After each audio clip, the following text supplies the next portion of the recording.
Adapun kasus kekerasan seksual, dalam hal ini pemerkosaan atau zina bil ikrah, tidak masuk dalam kategori had dan justru korban dibela. Tetapi barang siapa dalam keadaan terpaksa memakannya, sedang dia tidak menginginkannya dan tidak pula melampaui batas, maka tidak ada dosa baginya. Sesungguhnya Allah Maha Pengampun lagi Maha Penyayang.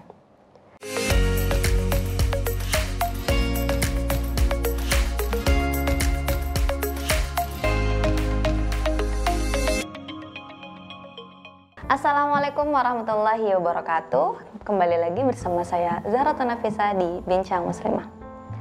Kali ini kita akan membahas tentang pengakuan dari korban kasus kekerasan seksual. Kasus kekerasan seksual tidak henti-hentinya terjadi. Media disesaki oleh pemberitaan pemerkosaan dari para pelaku yang biadab. Belum lama ini, pimpinan pondok pesantren di Garut, Heri Wirawan, melakukan pencabulan dan pemerkosaan kepada 12 santrinya dan 8 diantaranya hamil hingga melahirkan. Kasus-kasus lain akhirnya bermunculan. Banyak korban yang akhirnya berani angkat suara melalui media sosial tentang pengalaman mereka menjadi korban kekerasan seksual. Tapi ternyata meski tidak sedikit yang akhirnya sadar bahwa kekerasan seksual bukanlah kasus yang main-main, sebagian lain ternyata masih menganggap remeh ini. Bahkan menuduh korban melakukan settingan, mengada-ngada atau cari perhatian. Pengakuan korban diabaikan. Sebagian masyarakat juga, meski akhirnya percaya ia mengalami kekerasan seksual, mereka malah melakukan victim blaming atau sebuah aksi menyalahkan korban, menanyakan pakaiannya, kapan keluarnya, bersama siapa, dan lain-lain. Dalam Islam, pengakuan korban sangat dipertimbangkan. Kekerasan seksual tentu berbeda dengan zina. Bahkan hukuman had yang secara konstitusi Islam ditetapkan untuk pelaku zina, pada praktiknya Rasulullah mengupayakan agar pelaku zina menyimpan aibnya sendiri dan bertaubat kepada Allah. Adapun kasus kekerasan seksual, dalam hal ini pemerkosaan atau zina bil ikrah, tidak masuk dalam kategori had dan justru korban dibela. Kisah ini bisa kita dengarkan dari kisah pembelaan Ali bin Abi Thalib kepada korban kekerasan seksual, yang menjadi bukti bahwa dalam sebuah hadis riwayat Imam Baihaqi, ada seorang perempuan yang mendatangi Umar bin Khattab yang kala itu Umar sedang menjabat sebagai khalifah, dan perempuan tersebut mengaku telah melakukan zina. Kemudian Umar menyuruhnya untuk dirajam. Saat itu Ali bin Abi Thalib sedang bersamanya dan menduga bahwa barangkali perempuan tersebut melakukan zina karena terpaksa.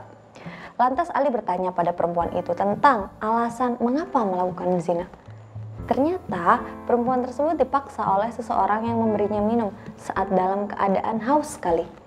Laki-laki tersebut tidak mau memberinya minum jika ia tidak mau menyerahkan tubuhnya. Si perempuan sebenarnya sudah menolak sampai 3 kali, tapi akhirnya ia terpaksa menyerahkan dirinya karena haus yang teramat. Ali kemudian mengucap takbir dan membaca ayat 173 surat Al-Baqarah. Tetapi barang siapa dalam keadaan terpaksa memakannya, sedang dia tidak menginginkannya dan tidak pula melampaui batas, maka tidak ada dosa baginya. Sesungguhnya Allah Maha Pengampun lagi Maha Penyayang. Dan kemudian rajam dibatalkan bagi perempuan tersebut. Ini artinya pengakuan korban dianggap bahkan dipercaya sepenuhnya. Dalam sumber lain, dalam kitab At-Tawdih li Syarh Al-Jami' As-Sahih li Ibni Al-Mulaqin, diterangkan bahwa pada masa Umar ada seorang perempuan hamil padahal ia tak bersuami. Masyarakat yang mengetahui itu lalu mengajukan pada Umar agar ia dirajam. Tapi perempuan tersebut mengaku bahwa ia diperkosa saat ia sedang tidur. Lantas had itu tidak dilaksanakan. Dua peristiwa tersebut menunjukkan bahwa pengakuan korban sekalipun tidak menunjukkan barang bukti seperti yang dituntut oleh orang-orang, tetaplah diakui.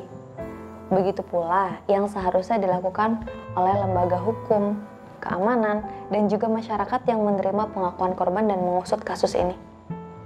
Demikianlah 2 peristiwa yang menunjukkan pembelaan terhadap korban.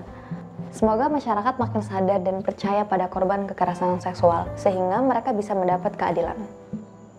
Oke, terima kasih dari saya. Sampai bertemu di video berikutnya. Wassalamualaikum warahmatullahi wabarakatuh.